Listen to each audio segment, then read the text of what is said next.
Welcome to Changing the Channel with Joe Garner, a show about shifting our individual and collective beliefs on what is possible for the future of humanity. As our understanding of how our reality continues to shift, we are at a point of reunification between science and spirituality. What does the world look like when we break free from the generational trauma that has kept most humans playing small for thousands of years and step into our full power as the co-creators of this reality? I always ask that you keep an open mind with this podcast. Ask yourself what resonates with my truth at this time and what does not. Respect your intuition, but see if you can get through the whole show because there might be that little nugget buried deep in the conversation that unlocks something for you. All right. So, tell me a little bit about your backstory and how you got into, am I getting it right? It's conscious Conscious art. art. Yeah. Conscious art. Yes. Oh my goodness. Well, it's a long story. I'll try to make it short. Um, the shortest version is 6 years ago. I went into my dark night of the soul. I Mhm. just boom, dropped in.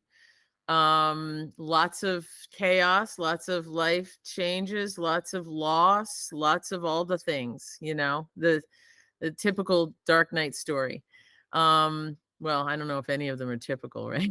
Yeah, they're all different. They're all different. I was born awake. I was a very gifted child, and it did not bode well in a New England middle class America family. So I shut it down for many, many years. Um, I was in 2006. I decided I wanted to be a successful artist, not just a not just a flailing artist, and I made it. I did it. It was going extremely well. I was making multiple six figures, blah blah, the whole thing. I was like the unicorn, right? I was like, Mhm. wow, wow, wow, right? Um, Started becoming increasingly unhappy. I felt like a machine. I was creating art rapidly, prolifically, and it was selling well. So it was kind of a problem. You get caught in the snare of that Right. until you don't. Until you take a look at your life and you think there's got to be something more. Mhm. And at the same time, I was going through moving to a different area, a divorce, like I said, death, loss, all the things, and I thought, "Holy crap, what is what is going on?" Um, and I let myself be in the blanket fort for a long time. I just kind of went in there and let myself be miserable Mhm. for a while. And when I did hire some assistants. I have spiritual mentors, and one in particular that has been a catalyst to a lot of, you know, I don't believe that any of us, I just don't believe it's a lone walk. And I know we talk a lot about how it is a lone walk, but if we really believe in oneness and unity, then we also know that we're all connected. Right. And so to have guidance and somebody to show you what you can't see, I think is an integral part of the journey. And ultimately what ended up happening was I walked back into the studio, and I had some private clients. I was still doing the do. But I pulled my art off the market commercially. I pulled out of every gallery I was in, and there were numerous representing my work, and it was a pretty scary thing to do, but something just told me to do it. You know that thing? Mhm. Your intuition. This is so crazy what I'm doing right now, but I have to do it anyway. And people that loved me were really nervous for me. They were just like, "What is happening?" And I was like, "I don't know," but it's kind of like the field of dreams, right? We're just gonna build the field, and the players will show up. It was a little bit Right. like that. And I ended up back. I was building my studio at the time. In fact, friends were like, "Why are you finishing the studio? Like it hadn't broken ground yet." And they said, "Why are you building the studio? You're not even really painting right now. Like what are you doing?" Don't know. Just know I have to keep going. So this was 6 years ago. And about 3.5 years ago, I hired my current mentor now and coach, and something started to stir again. And when I came back out into the studio, the only way I can describe it is literally channeled. Mhm. There was work that was coming through me that I had never done before. I had never worked in that way before. I'd never painted those marks before. I'd never used those colors before. It was like everything was completely different. And it was kind of unnerving, right? Because it was almost like, who am I? What is this? What is going on? And people were responding to the work. People, I have a lot of psychic friends because of who I am and how I move in the world. And they were like, "Whoa, you're bringing in codes. What is happening here?" Like they were seeing things in the work, right? And I wasn't, right? I was just making art. I was Right. do this now. I don't know what you're talking about. Like, what are you saying? What are you seeing? And and then I started to actually hear my own voices. And I was like, "Oh," because right, you can't hear till you're ready. And now it's a co-creation with the divine. I don't even like I literally get the ego artist out of the room. And thank goodness that she exists, right? But I have to put her on timeout. Mhm. Sort of receive what I'm supposed to receive. And then she can come back in the room on her best behavior, of course, because she'll argue with color choices. She'll argue with like, wait a minute, this doesn't make any sense. What's happening here? And if I leave her to rest, the work is profound. Mm. And now what we're doing is we are combining the healing. I'm going to turn that off, sorry. We're combining the healing with the art, and we are embedding activated keys that are literally frequencies. And people can, for example, let's just say a person is highly successful in business but can't find love. It's very simple, you know. And they want to find their soulmate, or they want to find like right their person. They want to attract their person. We can embed codes into the work that will actually, the work is alive. Of course, everything's alive anyway, but the work is like literally organically inviting those frequencies and moving through the spaces so that they can acclimate to the frequency of that which they desire. Mm.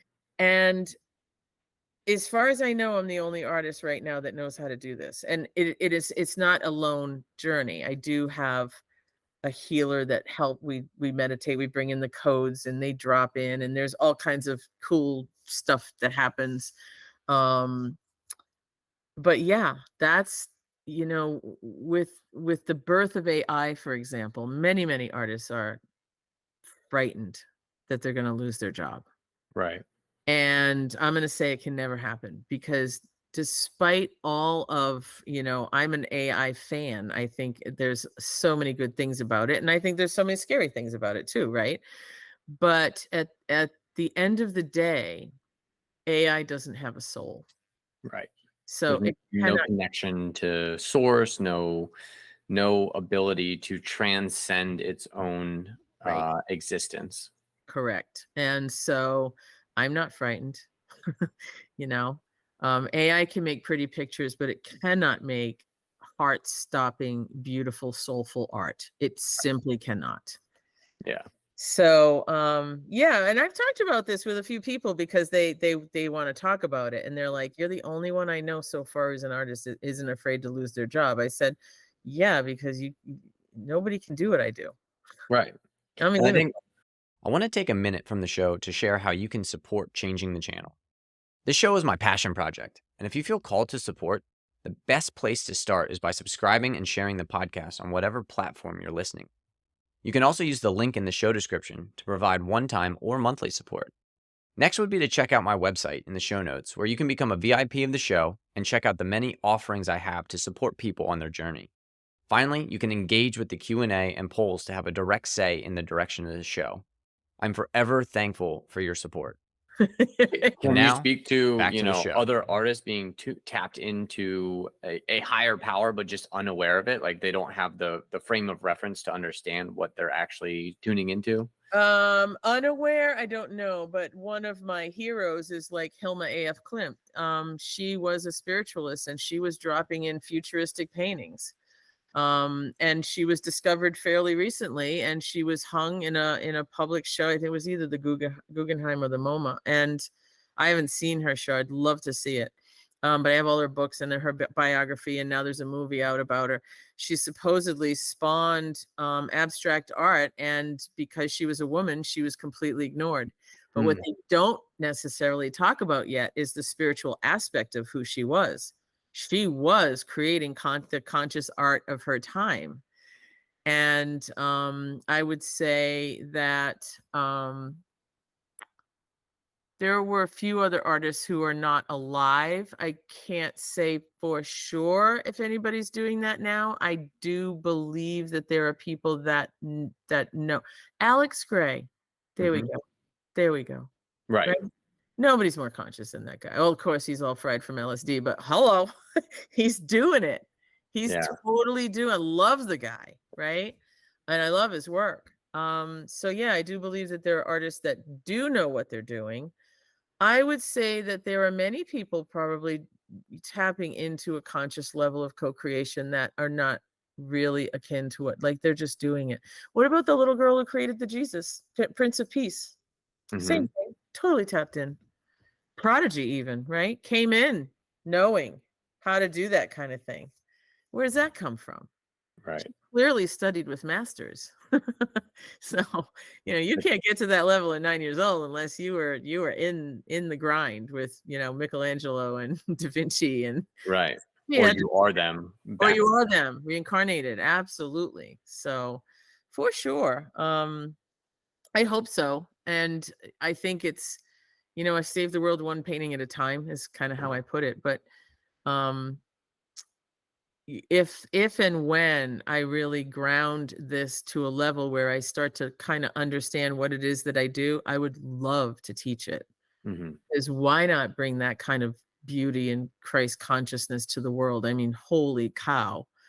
We're in it right now. Our world is like, whoa. Right. This right? is the chaos that comes before the calmness. So I mean, we're making our U-turn. It's time, right? Yeah. This whole ascension, 3D, 5D, it's real, and I don't put my head in the sand at all, but I don't live in those scary places, no, thank you. I'm not gonna pick a side either, which much to my family's chagrin, Right. Yeah. I mean, that's the whole point of leaving duality is that you no longer have to pick the side. You get to choose to not pick a side, to walk that middle road, to walk the Well, and everybody's right. And if I get angry at you for not agreeing with me, I'm in the matrix. Right. Ooh, plunk right back in. So yeah, it's an interesting time to be alive, and I for one am thrilled that I volunteered to be here. I don't know about you, but No, it's so exciting. I love party. being here in this transition and again, like, trying to figure out and navigate the waters that are kind of coming, but also remain focused on why I am here. What is my purpose? What am I here to emanate, to kind of bring to the world? And again, right now it's the podcast, but who knows what that will evolve into. Oh, no doubt. It's just I mean, I identify as I have some memories of, lifetimes and other other universes, other planets, such and such, whatever. And I don't like to identify specifically with anything because that's just a part of the game in addition to, but I do know that there are a lot of us here, and I do know that we're here to help, and I do know that we're soul family. I know that we know each other from some other time. Otherwise, we wouldn't have ever met, you and I even. Like, Right. it's just how it works, So I'm grateful to be given the gift to have spent so much time. I do have memories of also studying with some of those masters. It's why I came in knowing what I knew. And then, you have to try to be the meek shall inherit the earth, right? Try to be humble and move through your day with a sense of awe and childlike nature and know that you're well protected. So Exactly. Yeah. The humility, being humble in the fact that you are the universe experiencing itself, but Yes. understanding that you are also a human with many, many, many limitations. And messes. Yeah. Messes to clean up. And Like, a nervous system that is almost never in favor of you progressing towards your highest good and all oh of my that fun gosh. stuff. That is so true. On any given day can become triggered to the point of I'll question who is that? Where are you? What aspect of me is that's hanging out in this, right? Because all the other dimensions, they're not all agreeing with me saying what I'm saying. They're all like, screw that. We're having a party, doing it wrong, doing it, living in the dark, doing all the things. And they'll show up every once in a while just to mess with me. Hmm. And I'll be like, at first I thought I was going nuts when that happened. I was like, what the hell? Because you think it's multiple personalities. And then you start watching yourself react to different things. And I'm like, whoa, that wasn't me. Why did I Right. say that? What's that? Why did I say that? It wasn't me. It was me. It But wasn't the you that you want to be. right. I don't know. I find it all fascinating. I'm never bored. Hmm. I love being able to affect the world in a joyful, beautiful way. And I do some paintings that are quite jarring. I don't love doing them. Jarring in what kind of aspect? Like, Well, for example, I'll share a really cool project that's coming up next spring.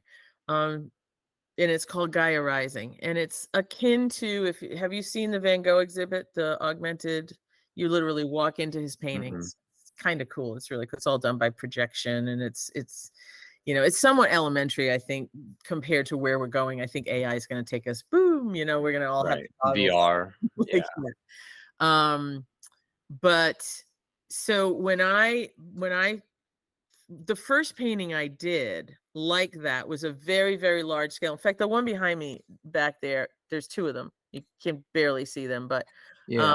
the one like there are the ancestors that returned, and it's taken several weeks to paint because I'm literally they're actual people who walked the planet in Africa when dark-skinned people had blue eyes. And Hmm. because I was painting blue eyes, I was like, what the heck is going on, right? And then I was told, well, yeah, that was some of the early humans and some of the early teachers, most of which were in Africa. And I'm like, okay, sometimes I get information, I just like, all right, whatever. Like, thanks Right. for the cool story. So they took forever to paint because they would drop in, this is who I am and this is how I want to, and I'm like a big old badass, and they all had power animals. And I was like, what is going on? And ultimately what I ended up getting is there'll be 10 to 14 original large scale paintings, and they will travel the globe to bring awareness and help, I can say it this way, to you, to raise the consciousness of humanity. That's my contribution. Hmm. To other people, what I would say is it's to raise awareness as to what we've done to our planet, which is this, it's the same end result, right? Right. Gaia is not in trouble per se. She knows how to heal herself, but we're not helping. There are things that we do on this planet that are not necessarily helpful because we have an intelligent brain and we think we can do whatever the hell we want. Hmm. Not true. So one of the paintings that's coming in, and I was told I had to go see the movie first, is about the trafficked children.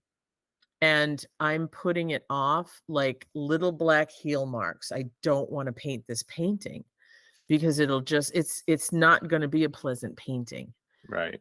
Um, and then I was given this beautiful gift, and I said, how do I not lose my shit while I'm making this painting? And I don't want to shock and awe people either, although to some degree we have to kind of wake them up a little bit. And so they said, no, no, no, it's going to be fine. You can paint them and you can let the painting be about the trafficked children, but let's paint halos around all of them.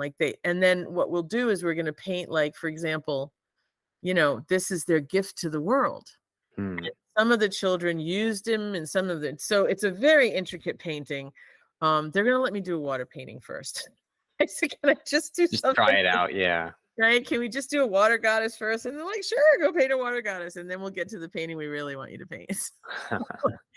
So, that's a big project. I think it may be a defining moment of my career. I think it will definitely help with that whole thing that those of us who sort of want to leave a legacy, Right. um, something that means something, leaving the world a better place than when you got here. I know I've been here many, many, many, many times.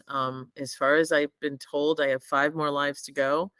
Mm. Um, because I've even been told like what I want to experience. Like they're like, you'll get to come back and then experience you as a celebrated artist. Like, and I'm like, oh, okay, cool. Apparently we have a plan. Yeah. So Right. Yeah, I mean, when time and space is not a dimension that moves in linearity, then yeah, it's they easily they can malleable. know. Yeah, You whatever you all want. know. What do you want to do? Let's go. You want to be the Picasso of your time? Okay, that's cool. Let's do it. Yeah, So yeah, it's just kind of my version, I suppose. that's fun. I like that. Thank you. Thank you.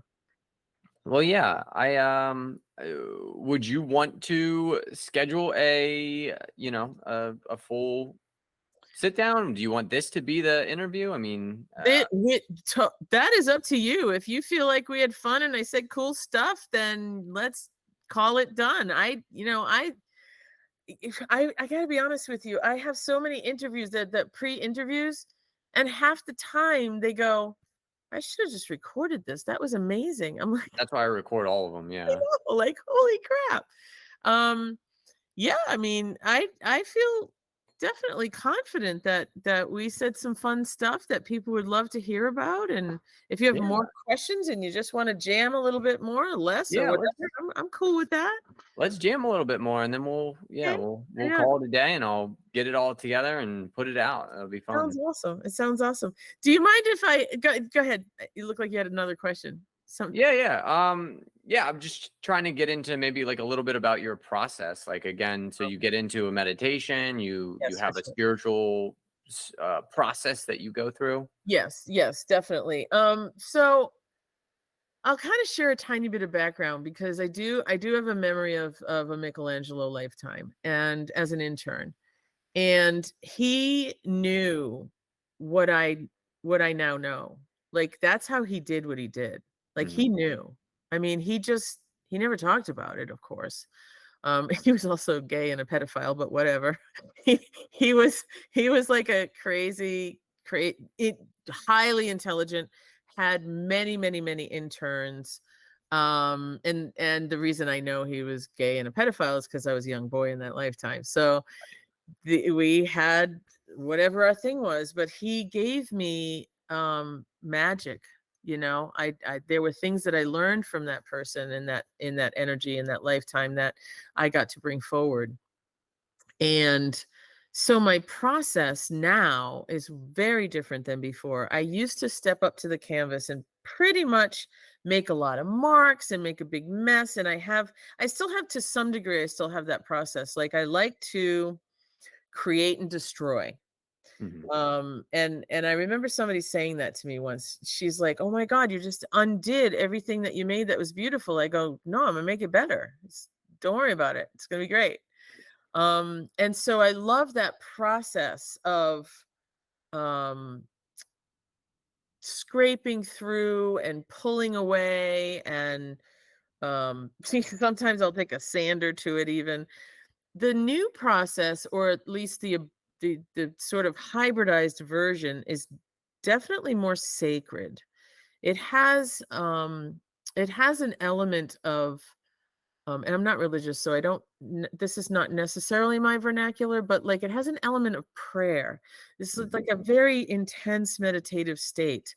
Um and my studio, actually, the frequency of my studio is actually higher than my home because I come here and I create that state of being. And so I've been told that they're holding the frequency of my studio at that space intentionally. So and at first I couldn't figure out why it was so much fun to be in my studio. I was like, "Oh my god, my studio feels so good." But it wasn't me, Right. right? It was just the energy of the space, and it's sitting at unconditional love on the Hawkins scale. I'm like, "No wonder I love being out there." And my Right. house is a bit lower. It's still higher than me. I don't tend to vibrate that high generally, but, it's pulling me forward.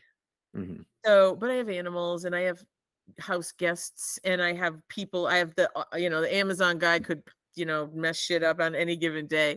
So, but the studio is maintained not by me to have that level of grace. Some people would call it the Holy Spirit. Like it's like this level of just everything is kind of perfect, right? Right. And I asked at one point why it couldn't vibrate higher because my ego wanted, more. And they said, nobody will see your work because it'll vibrate too high. Most people can't. Do you remember the old Spaniards when they couldn't see the boats coming? Remember that story about they couldn't see Yeah. boats? It's very similar in nature. And I don't know if you've had this experience, but I can tell when I'm kind of hanging out in that sort of 4D, 5D place because cars try to hit me. Like they Mhm. can't see me. They can't see me. Like I'll pull out the green light and I'll, and a horn will, I'll be like, oh my God. And they're like, oh my God, I didn't see you. And Sure. I'm like, naturally be like, oh, how could you not see me? But I think a lot of that is sort of happening. It's like we're living in. Yeah, we're in that in between, where the veil is kinda lifting, but not for everyone all at the same time, and Sure. Yeah. Yeah. it's Yeah. an Yeah. interesting process that we're Very, going through because, yeah, I mean, again, very. we've got these beings, we've got these, beings that are helping us raise our vibration, and they're using, technology that we can't even fathom that they're using, and they're beaming it in here and helping us all kind of move towards this Yeah. more Yeah. ascended consciousness, this higher conscious level, Absolutely. this Absolutely. harmonious level of existence. And being fought by those that would prefer that we not do this, right? Right. So there's this back and forth going on. So my process now with all of that knowingness is I literally step into what I would, coin the 5D. And I know that that's a very overused phrase, and some people don't even know what we're talking about when we talk about it. But in that state of sort of, it's more of a blissful state. What? Yeah. That's the planet we were originally given, that we're headed back to, right? We're headed home. And so I come into that, I do my meditations, I burn some incense, I say my prayers. I do have a shrine out here with some iconic figures who speak to me. Like they're like, sweet, thanks for the home base, in Asheville, right? Um and then I listen. I do a lot of listening. Now I know my next painting is a water painting. It's an underworld painting because the whales have been very loud. The whales are holding the akashics, and they're like, please don't forget us. Mm. A piece of information that I got about the whales, and I don't know how true, I don't know how accurate stuff is. Sometimes, how we think, like, am I making that up or did that actually drop in? Like, right? Right. But that the ancients did come back as the whales so they could hold the frequency.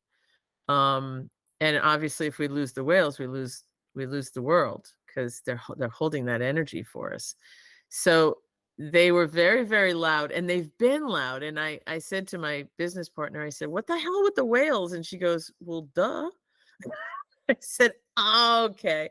So they don't want to be forgotten. So we're going to do an underworld painting next. So knowing that and knowing what I just shared with you, I will go into that meditative state, and it's very, very likely that the first colors to hit the canvas will be blues and blue greens. So Mhm. that I know as an artist. And so I will move in that place first. And then something else will drop in, like create a portal, make a circle, do this, do that. And basically every day I come out and I stare at the painting and I speak to what I used to make fun of people that talked about they speak to their guides until I started hearing mine, and I was like, oh shit, Yeah. actually exist. It is. It's tricky when you're like when you've never had that experience. It's like, Oh my God. tough to believe those people. Oh, for sure, right? And because it but but I was shown, like, when it's my thought, well, none of them are our thoughts, but it's a different quality. And Mhm. it took a minute, and I was like, at first you think it's you. You're like, "Am I making what's going on?" And then you're like, "No, this is how we're channeling all the time. It's never us. I'm just an avatar. Like, I'm Right. just in the game." You're a beacon. You're an antenna that's picking up on all these different frequencies that are Right, flowing into you. right, right. And that's So the important part of discernment, that like figuring that out on your spiritual path, using discernment to understand, okay, this is future me, this is past me, these are my guides, this is something that doesn't belong here, that figuring that part out is huge to really understand that, oh, this isn't part of me. This is not oh my gosh, who right? I'm trying to be. I don't need to even be concerned with that voice, Right. and certainly don't need to listen to it, you know? Yeah. And I've had experiences too along the line where, like, for example, I just recently made the discovery in my home that, um, I said something to somebody, and I said, I feel like the house wants me to be alone." It turned out it's not the house at all. It was the previous occupant who had built the house. His wife died. There's a whole story, and then the story dropped in, and I'm like, "Oh, shit, I have a poltergeist." Mhm. Like, I was like, Dude, we can get you home, man." Like, Right. sweetie. So we did some work, and we discovered his wife who had put herself in a hell state, and he was waiting for her, and he was grieving. And so I was feeling his grief because of who I am, and thought it was me. Mhm. Like, I'm not a sad person. What's happening? So things like that, that most people are just simply not aware of, that Right. we can They're really. internalizing those thoughts as their own. Oh my gosh, right? So that is another piece of the process, because making art is no different than living life. I'm making shit up out here, I'm making shit up in here, I'm making shit up over there. Like, it's all a part of the game. Mhm. And it's like, when you see the kids playing the games, right? Pick up the treasure and use this weapon and do this over here and then ascend to the next level. Yay me. I That's how I kind of look at it. We're having fun down here or out here or in here or wherever it is. Right. You can have as much fun as you allow yourself to, you can give it all the meaning and all the purpose and all the heavy experiences that you want to give it, or you can have fun with it and enjoy it Right, and right. Even yeah, the challenging stuff, right? Even the stuff that's like damn hard. Like, don't think for a second you didn't set it up like that. right. You hooked yourself up with that badass thing you have to do. And then you ignored yourself for so long that now it's painful and frustrating. Now it's like that swinging 2 by 4. Yeah, exactly. Yeah. So it's taken me a lifetime. I don't really think at the end of my life I will ever say I did it all. I hope not. I hope, right? I don't Right. think that's the point. And No. I kinda was, I was shown that we sit in my mentor showed me this once, because she was shown that we kinda sit at a panel, and it's sort of like the Matrix, in the end of the Matrix, where Keanu Reeves is looking at himself in every single window pane. Right. He's like, "Yeah, it's kinda sorta like that, or like a house of mirrors where you're living all the different lives in the different panes of glass." And I'm like, "Whoa, that's sick."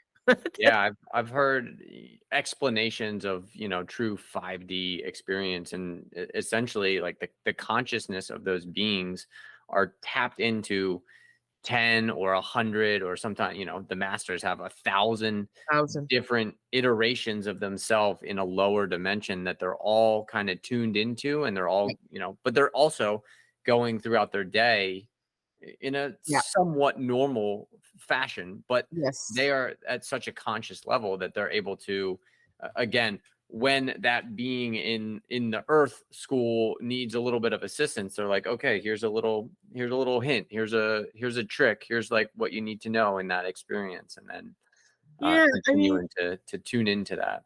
you just kinda tapped into how I have come to sort of wrap my pea brain, my human part of me around what channeling really is.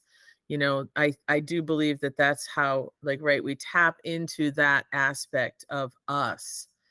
Um and it's always like, for me, it's always a group. It's like, I mean, I do have associations and I have relationships with some teachers who have dropped in, who I've known, like, in other iterations of me, and they come back and go, "Hey, like, you learned all that cool stuff. Do you want to do something neat with it in this lifetime?" And I'm like, "Hell yeah, let's kind of do it." And it's somewhat new to me, though. I'm not gonna say I've been doing it my whole life. I think I was sort of somewhat aware that I was different and weird and quirky, but it's not until about 3 or 4 years ago, and I'm 61, so I took my sweet ass time to get to this space of sort of, wow, this is like, what we're talking about doesn't, like, feels perfectly normal to me. Right. This conversation is a very normal conversation, whereas somebody else might go, "What the heck am I listening to?" Not your audience, of course, but in general. And, I've interviews with other people, like, people just wanna talk about business and entrepreneurship, and I have to dial it way back. I just, like, "Okay, I'm talking to a really cool earthling." Right, exactly. You know?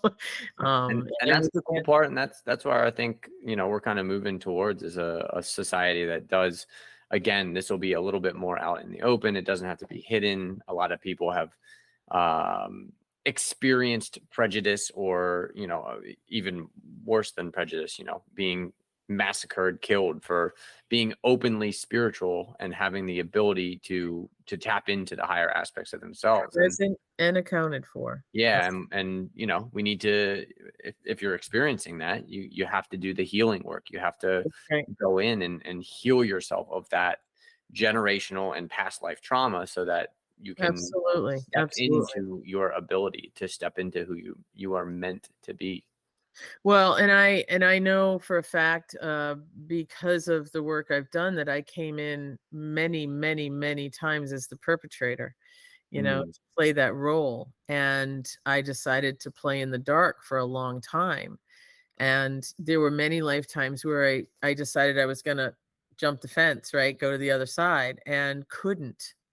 Right? Like, you come in that lifetime and you would be like, I burned at the stake. Of course I was a witch. I mean, my goodness, right? Who wasn't right. a witch? I have a funny story about that, because I was learning the Kybalion through a tutorial ship from some of the original guides of this writing. And I was talking about a memory that a friend of mine had of being in Egypt, and she said she was a priestess, and my guide said, "Did no one make bread in each?" Like, everybody thought they were a priestess in Egypt. He's like, Right. "No one make bread?" Like, there had to be somebody making bread. And I laughed and I thought, well, that's a really funny way of looking at it, because we all think, especially some of us who are here, that we had these grandiose shamans and I was a grandiose healer. I was an asshole. Like, Hmm. I have lifetimes that I recall that I'm like, wow, I did some pretty ugly things. And so that has, right, because of the polarity that moves back and forth, the healing comes when that's neutral and we don't have to really shame ourselves for it anymore. Like, yes, atonement, yes, rehabilitation, yes, whatever, yes, karmic release, but no shame. It's Right. just a game. It's okay. Exactly. And that's the process of, the 3D to 5D shift, is all of us healing those wounds as a collective, and then not having to live in the duality anymore, not having to be in Yeah, that total duality. Again, I don't think 5D is without its challenges and problems and I issues agree. that we'll need to solve as well, but Yeah, they yeah, won't be solving at a human to human level. It starts to I become agree. I more of absolutely. a collective. We are a collective, and now we have uh, duality that exists outside of this planet that we're taking care of. Oh, for sure. I do believe, I'm a kind of a big fan of Dolores Cannon, and I do believe that the holographic split Hmm. is sort of how it's being defined, because we kind of can't understand it any other way. And you and I may be having a beautiful life, but the rest of the world is going to hell in a handbasket. And I think for those of us who feel sort of a calling, right, to build a bridge, like, hey, I see you, I get it. I'm 3D on any given day also. Trust me, I can flip the bird at the guy that tries to, do something stupid too, like, and go, "Whoa, that was about as human as I get," right? But here, come on. Not spiritual bypassing, right? Not putting our head in the sand, but saying, there really is a better way, and we can sort of transgress this. And I have a bridge. I built this bridge. Would you like to come? Right. So I love meeting people like us, right? And having these conversations, because if we just open one ear, right? Hmm. Somebody that goes, "Whoa, that person said something I'd never heard it said that way before." How cool is that? Right. That little ripple that spreads out, and who knows what that Exactly. person ends up doing. For sure. It might change somebody's life dramatically, Right. So I'm a yes Heck for yeah. all of it. Yeah. Beautiful. Well, this has been a wonderful conversation. I really appreciate Thank you you. taking the time out of your day. Um, No, this is part of my joy. I can't be in the studio by myself all day. I would go crazy. yeah, you'd go stir crazy. I'd be in my bedroom all day, just, waiting for the next conversation. And it's just That's no, so no, no. You gotta get out there and live. Thank you again for listening to Changing the Channel with Joe Garner. If you enjoyed the show, please follow the podcast, hit the bell to know when a new show comes out, share with a friend, and rate us on whatever platform you're tuning in from. It helps get these messages out to more people to create the collective shift in reality we are here to experience. Make sure you interact with the Q&A and poll sections of the show so I can continue to provide content you enjoy. Finally, check out my website in the show notes to become a VIP of Changing the Channel and join the shift that is happening.